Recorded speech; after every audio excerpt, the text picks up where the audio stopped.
आठवीं कक्षा के सभी शिक्षार्थियों भाइयों बहनों को स्वागत है।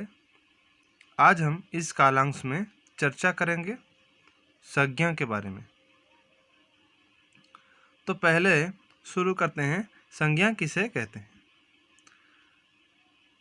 जिस शब्द से किसी व्यक्ति, वस्तु, स्थान, जाति, भाव या दशा का बोध हो उसे संज्ञा कहते हैं। तो जिस शब्द से किसी व्यक्ति, वस्तु, स्थान, जाति, भाव या दशा का बोध हो उसे संज्ञा कहेंगे। ठीक है, फिर देखते हैं संज्ञा कितने प्रकार के होते हैं। संज्ञाएं 5 प्रकार की होती हैं। तो ये 5 प्रकार क्या क्या है देखते हैं। 5 प्रकार जो है, एक है व्यक्तिवाचक, दूसरा है जातिवाचक, तीसरा है द्रव्यवाचक, चौथा है समूहवाचक और पांचवा है भाववाचक। तो ये 5 प्रकार के भेद होते हैं संज्ञा के। तो ये जो 5 प्रकार के भेद हैं, इन्हें हम कैसे जानेंगे, कैसे पहचानेंगे? ऐसे पहचानेंगे, देखो व्यक्तिवाचक कौन सा है? व्यक्ति का नाम होता हो या कोई स्थान का नाम हो तो वो हो जाएगा व्यक्तिवाचक। जैसे मोहन एक व्यक्ति का नाम है, कटक एक स्थान का नाम है, हिमालय या एक पहाड़ का नाम है। इसीलिए ये हो गया व्यक्तिवाचक। और तुम्हारा हो गया, अब दूसरा देखते हैं जातिवाचक। जातिवाचक में जाति का नाम हो, जैसे गाय, गाय एक जाति का नाम है, मनुष्य एक जाति है, साधु एक जाति है। उसी तरह ये सब आएंगे जातिवाचक में।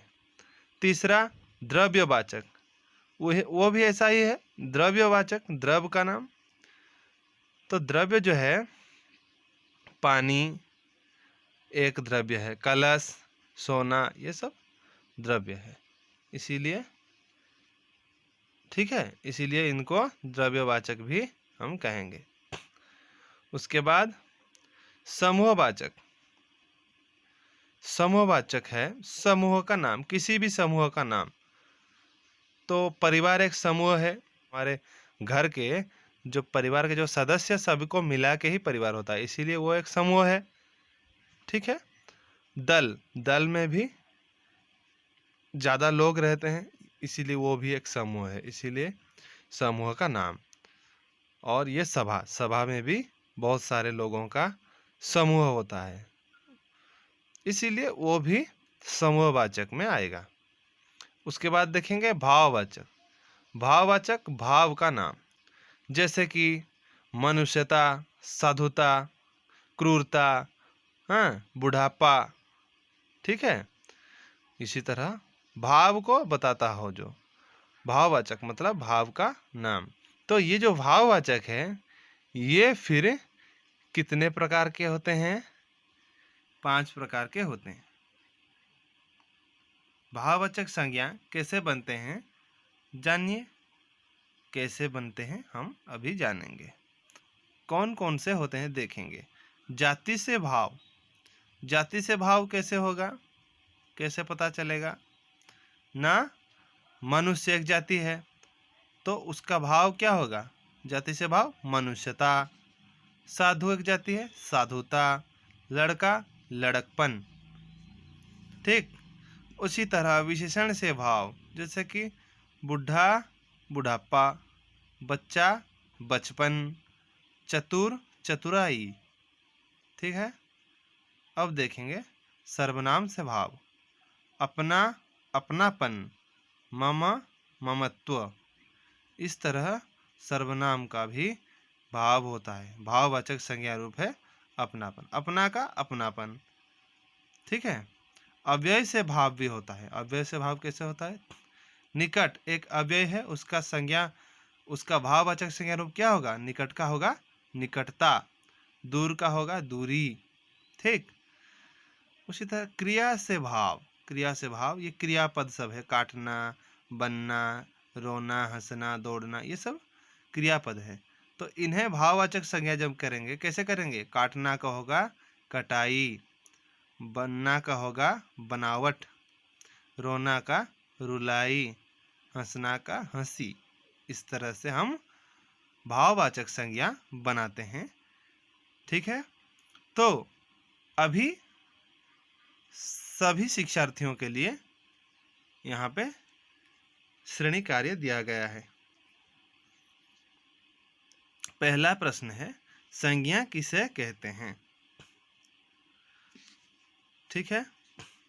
दूसरा प्रश्न है, संज्ञा के कितने भेद हैं और क्या क्या हैं, यहाँ पे लिखना पड़ेगा।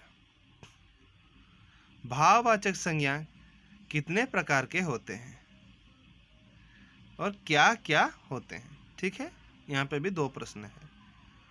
भाववाचक संज्ञा के दो उदाहरण दीजिए। भाववाचक संज्ञा के आप दो उदाहरण दे दीजिएगा। ठीक है, यहाँ पे तो ये जो 4 प्रश्न हमने दिए, इसको आप